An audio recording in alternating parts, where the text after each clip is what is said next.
So we're down to the final few, and now we're on to some eh, definitely. This is going to be one of the top contenders. You're going to see a lot of them out there. The Nissan 350Z. Uh, you know, I think it's a pretty heavy hitter in the drifting race car, sports car segment for its price point. Um, so yeah, that's where we are. Yeah, this is a tough one because I mean we just did the Mustang. We're coming off of the Mustang, and I'll tell you, every single episode, man, whatever we talk about, I'm ready to go out and buy. That I was actually going to bring that up about how you say that, and like we know all these cars, of course. I would much rather be seen by my neighbor in a Mustang, but I feel like I would much rather have a Nissan 350Z. Does that make sense? Nope. I would almost kind of be embarrassed at my age to buy a 350Z. Oh, I think you're starting to get some white tube socks in your future here with that Mustang. Yeah, like a Uh, 350Z is screen. Like I think I'm on the outskirts of the right demographic for that car. I think maybe 10 years ago, 15 years ago. Yeah. so I'm going to kind of counter that, and I do think it is a younger demographic that drives that car. But I Mhm. was thinking I feel like the Nissan 350Z kind of comes with a community, right? Like I've definitely seen packs of 350Zs driving around, whereas I don't necessarily see Mustangs driving Mm, around. Like it's like you might do a no. cruise night, you Yeah. might go to like a local show or whatever else, but it's I not am like two cut roads away from Pocono Raceway, so I see packs of all these cars all the time. yeah. BMW clubs, Porsche clubs, uh, the Mustangs, the Nissans. I see all that stuff. Um, the Nissans are definitely a younger person's car, and but that doesn't mean it's worse of a car. Yeah. It is actually quite a nice car, especially And for the money. I would pick one for a drift car over a Mustang for sure. yeah. I mean, I guess, like if you're talking about everything, right? I think that a 350Z is considered a two-seater car, a Mustang is a four-seater car. So when Hmm. you're talking about insurance, it's going to be a little bit more to insure. Now, as you said, we're on the older end, probably going to be pretty inexpensive for us to insure. We don't have bad driving records or anything like that. Not yet. Not until we get drift cars. Mhm. Um, but yeah, I mean, just monetarily, that's one thing to kind of think about. But I do think you're getting a little bit more bang for the buck getting a 350Z than you would be to get a Mustang.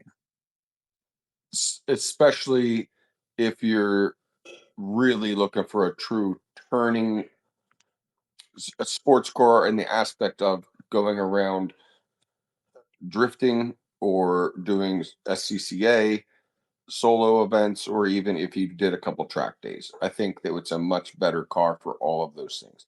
If you're looking for a Sunday fun car, I would definitely lean towards the previous car, the Mustang.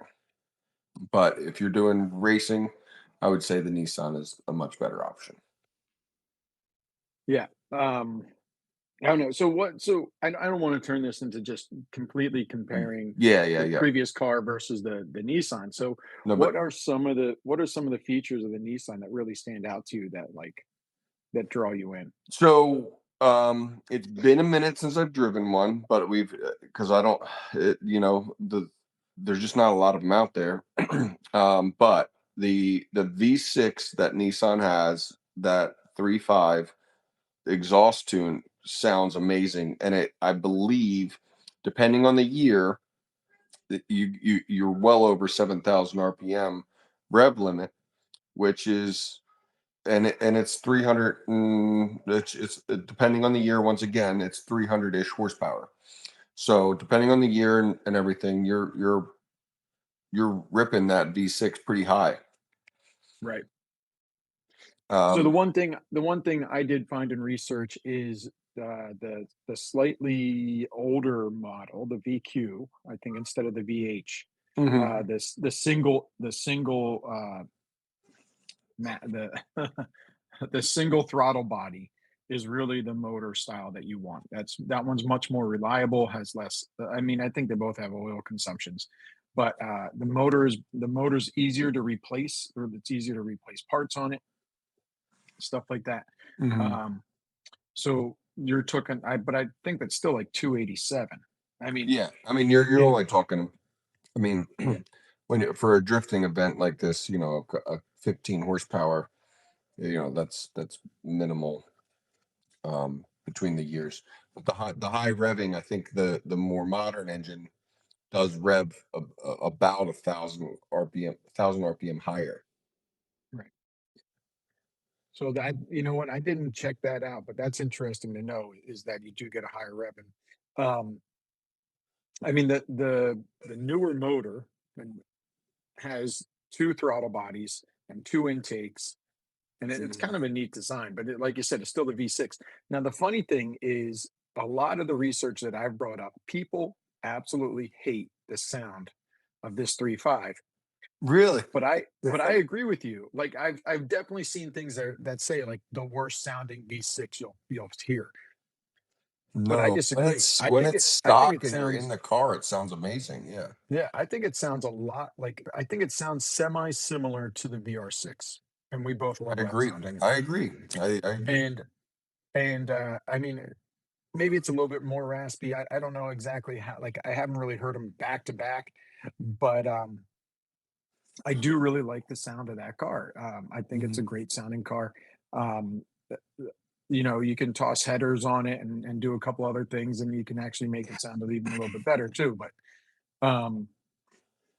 you know, I think it's I think this is a top contender. I think honestly for me, this is my number one choice, and I think it has been for a little bit. Okay. Um, but you know, like if you get the right one, it comes with factory Brembo brake, Right. so it's not Uh, like you have to upgrade brakes. You know, um, this is one of the ones that you can get a carrier for the back, so you're actually adding a separate handbrake, like you know the hydraulic brake. You're actually mhm. adding a second brake to the rear, which I think is kind of like a nice feature Definitely. Definitely. rather than tapping into factory lines, potentially having a leak down the line or whatever else. Like your handbrake is just a completely separate brake caliper, which I Mechanism. think is Yeah. nice. Yeah. Um, Yeah. I mean, I believe all Nissan 350Zs had a limited slip differential, so you don't even right. really have to do any modifications to the rear.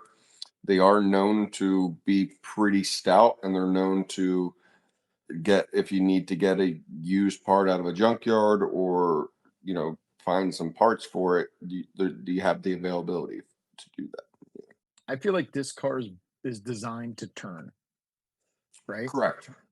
Yeah, And 100%. Yeah. one thing you'll find with many kind of more along the lines of American Muscle is they're designed to go straight, Yep. right? It doesn't have a very fast 0 to 60. The 0 to 60 is hold on one second, wrong screen. Oh my I gosh. thought it was 5.5, but I could be wrong. Yeah, it is. It's like 5.5, 5.6, or yeah, 5.6 to 5.7. So it's not the fastest 0 to 60 that we've talked about. I think the Mustang that we were looking at the other day was about, I guess it was like 4.6. It was maybe a second faster. Um, so, but it's also comes in at like 3,300 pounds. So it is a little bit heavier than some of the cars that we've talked about. Okay. Let It's me it, I just know look at my it's notes I real know it's quick. heavy for its stature. It's heavy for its size. Yeah, Um, but but go it, ahead. it 300 horsepower manual transmission, well balanced and Yeah, ready to turn. I think I do think I would rather have this as a sports car, drift car than pretty much any other car we mentioned. As yeah, far as if you were really looking to compete and really looking to have a good time. Like the Scion was like, well, that's good to learn technique on. The Mustang is like, just sheer numbers, but they're kind of ugly and they're kind of clunky and just kind of this one I think is a one of the better looking cars. It is a younger generation car at this point, but I think it would get the job done. Probably the best so Yeah, far. and I mean, maybe we'd go to car meets and we'd like feel 20 years younger. That would be great. Right, Uh, right. Like what do you I don't even know what the younger generation kids do these days. I do think it has. I mean, it has a good car culture that follows it, right? I Hmm. do think this is a car. I wouldn't mind driving it on the weekend. I wouldn't mind taking it to like a cars and coffee or car show or a cruise, right? Hmm. So I do like that about this car. There's been some cars in the past that we've talked about that kind of like hit or miss that, right? But Hmm. Yeah, I um, mean, if you were like, okay, well, let me make myself feel more my age, you could go to the 370Z, which if you want to pull up a picture of that, and I know we picked the 350 because of the price point, because of a bunch of different things, but the yeah, 370 is the is also uh, let's just say it's the same platform, you know. yeah. And well, there's also the Infinity G35, Correct. right? Yeah. Um, yeah, the I haven't looked too much into And I was the gonna say the 370. Infinity, it actually has a back seat. For some reason, in the Infinity version, they gave you a very, very Yeah. small back seat. Instead of being a two-seater, it becomes a four-seater, even Hmm. though there's no room for the two other people. Yeah. Um, so it changes the insurance rates a little bit, right?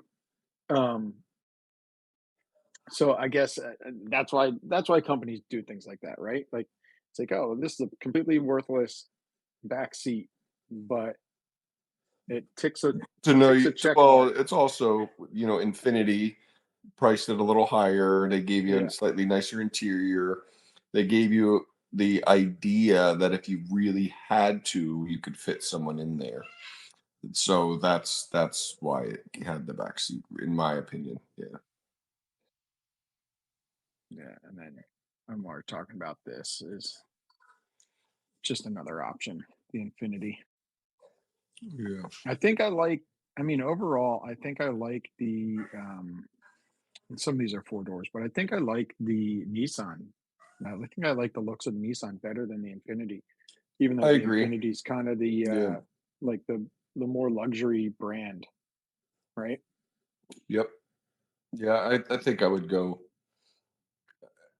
I would buy it with the money you save. I would buy an enclosed trailer and I would race it on the weekends, and no one would know that I owned one.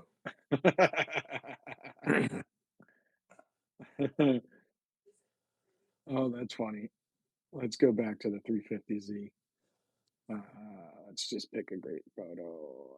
That's kind of good Yeah, like as one weird as it sounds, it's just like one of those things. It's like you know, I don't know. I'll have to like go to the spa, get my hair done, shave my beard, look as there. young as possible before we go to a race event.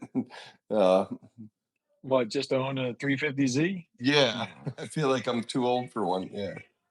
I don't know. I mean, I I do feel like you're saying, it's a younger demographic, and some of that probably is the affordability of the car, right? Right. Like, Yeah. it is a car that's built to be driven, and, people can get into it for a little bit more affordable. I mean, I feel like I can't remember the numbers off the top of my head very well, but I feel like you can get a decent one for under 10. Oh yeah. Yeah. I mean, you can get a because there's so many people that abused them. They in my mind are more of like what when we were in high school the Mustang was. They are Okay. the one with like maybe it hit a deer because I'm in Northeast Pennsylvania, so it's got a different color bumper. Maybe it's got some damage down the side, Yeah. or maybe it's got 158,000 miles on it. But you can pick them up, for 4 grand, 5 grand, or you can get a really clean one for like 12. So it just Right. depends on what you're looking for. Yeah. And I did come across a couple, like you're saying, in that 3 to 5 grand price range. Hmm. The one thing that I am remembering about it is you definitely want to add an oil cooler to this setup. If this is a car that you get, you want to add an oil cooler.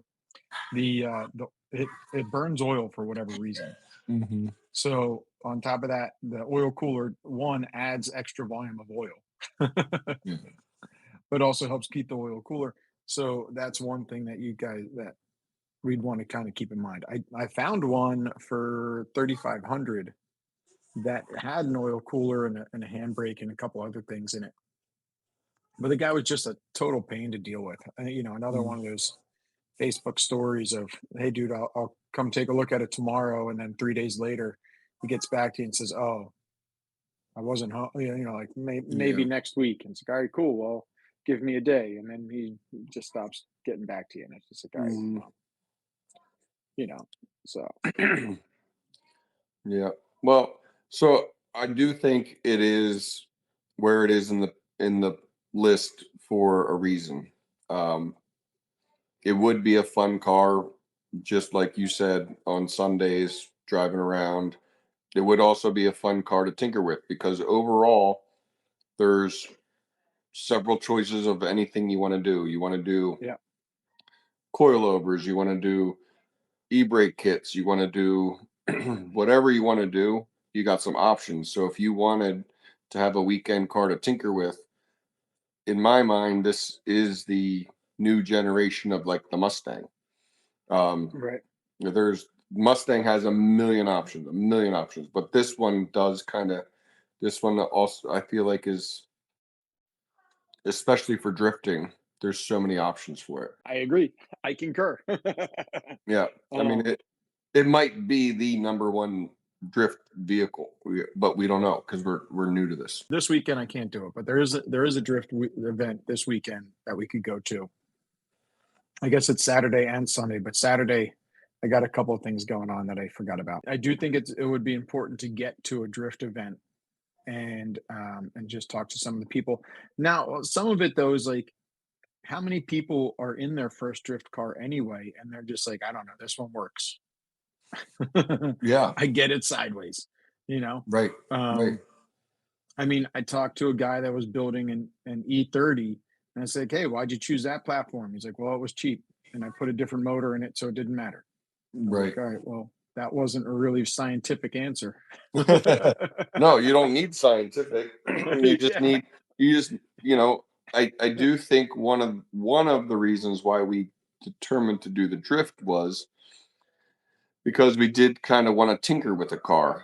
right. We wanted to figure out a setup. We wanted to maybe go out there stock, maybe do a couple changes to it and learn the technique and also have the pleasure of tinkering with the car. Yeah, Because when you're doing it as a hobby, there is something about it that's rewarding. To see your progress of building something that you want to build. yeah, Um, absolutely. And so I then, think that's why we went with that whole aspect right, versus we all the felt, other ones. Yeah, yeah, we felt this was something that we could relatively inexpensively get into, and you know, like I said, slowly upgrade over time, yeah, not have to like right out the box. I mean, look, I think if there's drag strips more readily available to us, I would drag 100%. I would drag race, but okay, they've all closed down. yeah. So There's not a lot left. No, I can't drag. right, right. um, so that takes aspect out. The unfortunate thing is, I mean, I guess the drift event is going to be the same thing, but like you do an autocross. I mean, that takes up a whole day, right? Well, I mean, drifting would too, but yeah, Yeah, but I mean, it's like I could imagine that a drift event probably doesn't like, there's less. It's not like you're in a parking lot with cones, so you don't need flaggers and people like, right. like when you're off, you're legit off. It's not like you're Yeah. it's not like you're standing out in the sun watching cones and radioing in like, hey, he hit a cone or whatever else. It's like, Right. you're just chilling. And I think I like that. And then I mean, the other thing too is if we were to do like a road track, right? I think those events are also going to be a pretty big investment in time, and the champion races are even bigger, right? Because they're going to be a 2 day, at least a 2 day event. Oh yeah, minimum. Yeah. So, um, so yeah, I do like the idea of this. I think it's like a quick. I just wish that there was like, I don't know, like Friday night events or something like that where you could just like go for 2 hours. Yeah. No, you're You committed. know, Yeah. like, I mean, ACCO used to have test and tunes. I know that's drag race, but they used to have Yeah. test and tunes, and they were great, man. It was like a 3 or 4 hour thing, and that was that. Yeah. And it was just Right. like, you just ran, and I don't know, it was a great time. Yeah. So, um, yeah, I mean, this is a tough one. Again, I think this is my favorite car on the list. Oddly enough, I don't think I have too much to say about it. I think it really speaks a lot for itself. Yeah. Um, I the think we're both on the same page. If we found the right one, we would buy one. Now, I think the only one next is BMW, right? Am I correct in the list? um, Sorry, the BMW is the only thing left on the list. Yeah. So and only because of my background working on European cars, and only of like, do I want to be seen in my age on the weekends? The BMW does take it for me, and we'll get more into that next podcast. But uh, the reality is, this would be a fabulous car as long as I kept it in an enclosed trailer when I wasn't racing it. You know, I, it's funny because as we talk about these cars, I'm like, all right, am I going to stick it in the garage? Am I going to stick it Yeah. outside? Like, what am I going to do with this thing? Like, am I going to drive it on the weekends? And I got to say, is like having a family of four and kids that are kind of big. It does suck having a two-seater car. It does, like Mm, having that smaller car does kind of suck. Getting people in and out of behind the driver's seat or the passenger seat or whatever it right. is, it's not always the easiest, right? Right. And that's just being a family person. Now, if this is a weekend racer, doesn't really matter as much, right? Right. Um, but I don't know. I mean, I don't think I'd be ashamed to have this car. This is not going to be a trailer queen for me. This is something that I would like to Yeah. drive on the weekends. Now, the one thing I do fear is that I'm going to be an idiot and I'm gonna go drifting on the streets. Well, I mean, And I say yeah, that like it's like, oh, like, hey, this is a fun turn that I enjoy. I'm gonna get it just a I little sideways, I mean, I'm you know? I'm I'm a truck owner for the last 20 plus years, and Yeah, every time it's snowing, I'm yeah, drifting my truck around every exit ramp as long as I can, so, and feeling the feather in the throttle, and modern trucks, yeah, unfortunately, traction control is a thing. It sucks you right back in. But older trucks, you get to hang that back end out for as long as you can. Yeah, yeah, yeah. yeah. Exit ramps will be fun when you have a Right. car like that. Yeah. And you talked about it with the LSD, right? And you said that you probably wouldn't have to weld it or anything like that. But a lot of these cars we talked about welding the diffs. And my kind of question is how that will drive on the street. And I am thinking about doing like a two wheel dolly, something or another that I can throw behind my car. And because the other thing too is like I'm thinking, what happens if something breaks at the event and then you can't drive home? Right. Right.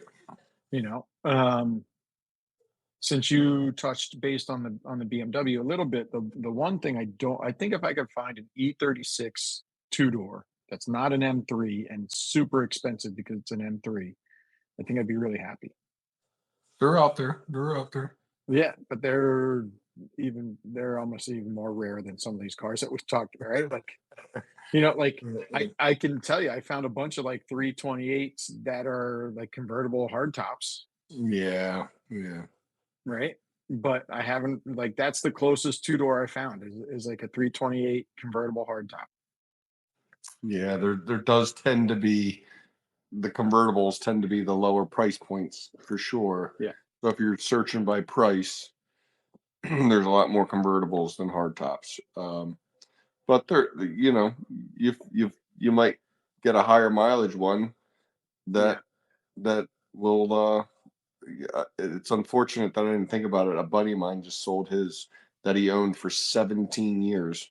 What Uh, was it that he sold uh, specifically?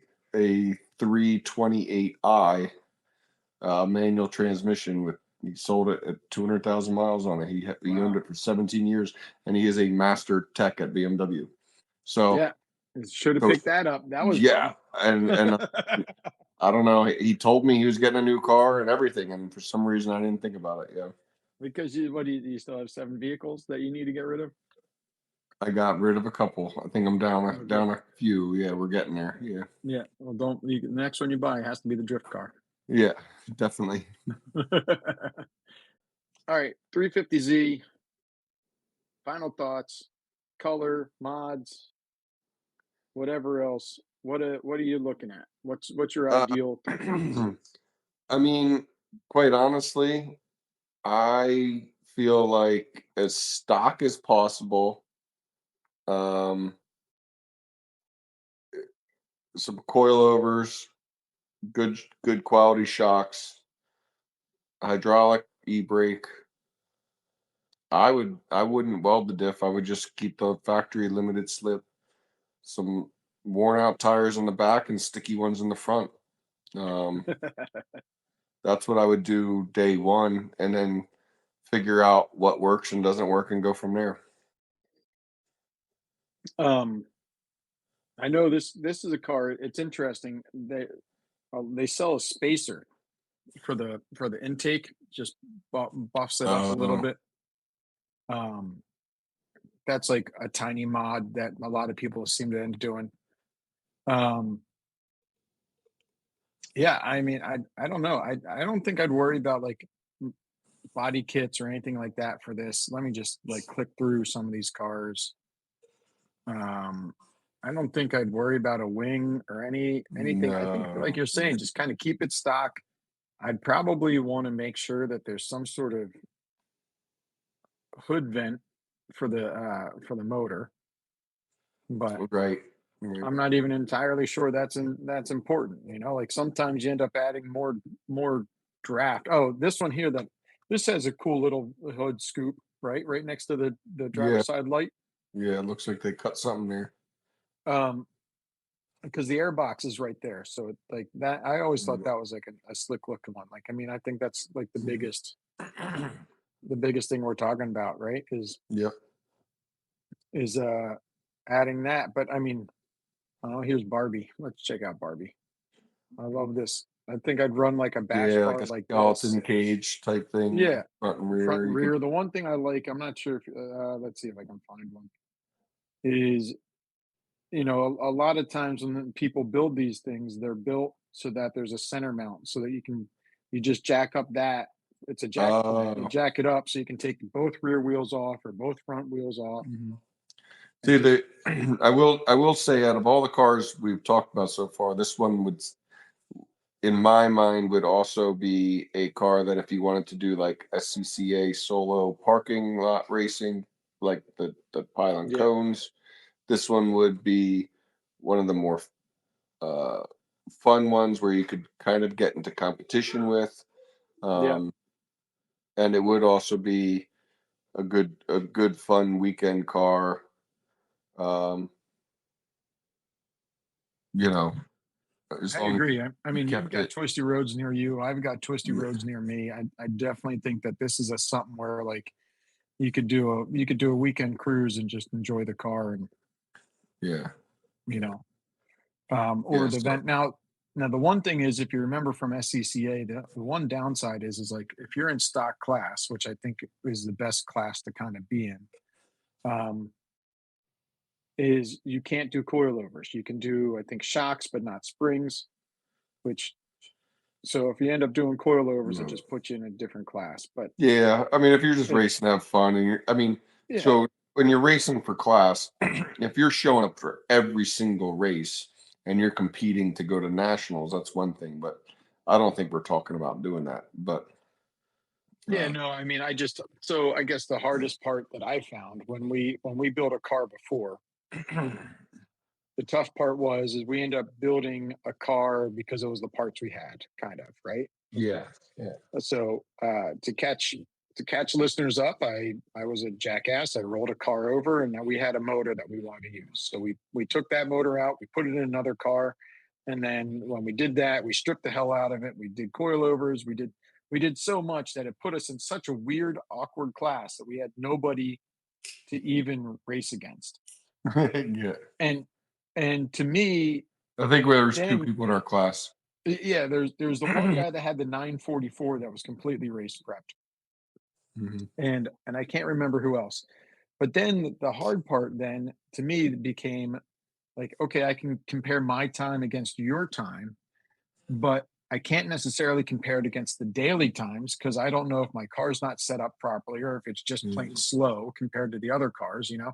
Yeah, So I do like being a little bit competitive in right. like Yeah, locally just so that I know like, okay, cool. Like I got the fastest time of the day. Perfect. yeah, Or oh, like if you remember when I ran H stock, right?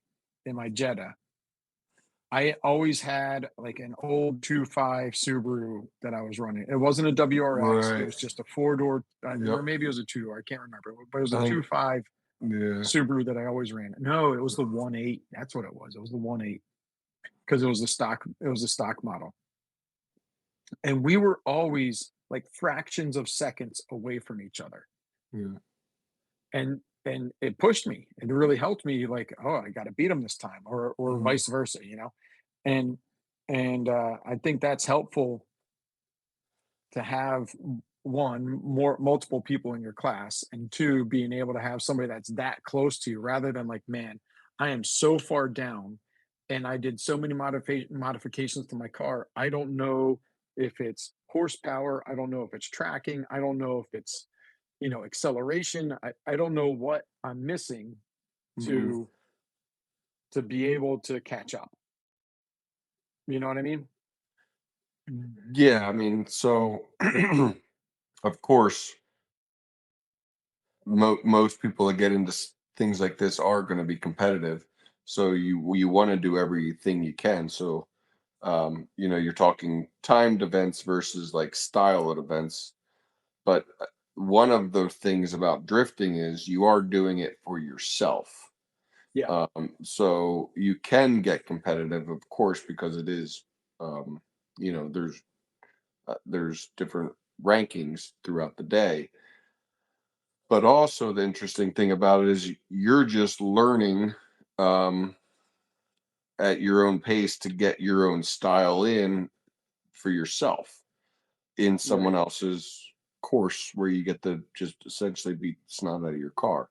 So that was kind of like one of the things for me. I do love the competitiveness of racing and dialing in your technique and all that stuff too. But also, it's kind of like as you and I are now at snowboarding. I am not gonna like put my app on and see if I can get up to 66 miles an hour down, so and so run. What I'm gonna do Yeah. is I'm gonna say, I slowly went over here and then over there and then over that log and then Yeah. hit that side jib, and I rode switch down blah blah blah. Right. That is a whole different aspect, and that's kind of like where drifting falls in suit of it is what you put in. Right. So, if every time you go out there you're pushing yourself, it is kind of you're competing against yourself, so if you're like, well, I over rotated. Next time I need to, you know, counter steer less or whatever you need to do.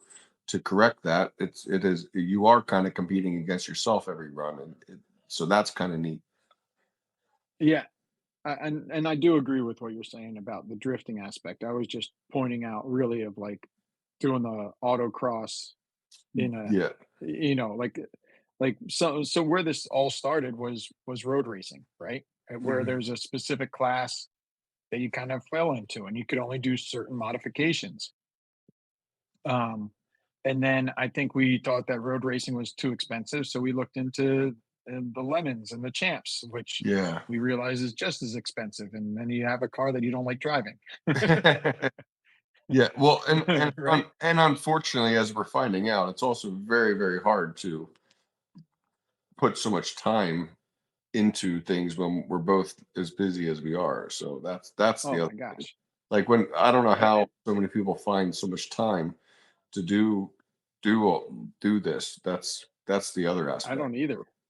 Yeah. And honestly, like, I mean, we've been talking about going to a drift event, just going to a drift event, Yeah. and I don't know that I'll have time to do Yeah. Yeah. So, I that. mean, like I mean, the plans I that already I plan to go had, this I weekend. just found out literally like an hour ago got canceled on Saturday. So I would be available Saturday, but Yeah, there you up go. until about an hour ago, I wouldn't have been able to. So yeah, Yeah, yeah, yeah, yeah. So well, but it does put a damper on all those things. So yeah, yeah, well, but right. Well, we got to get a car.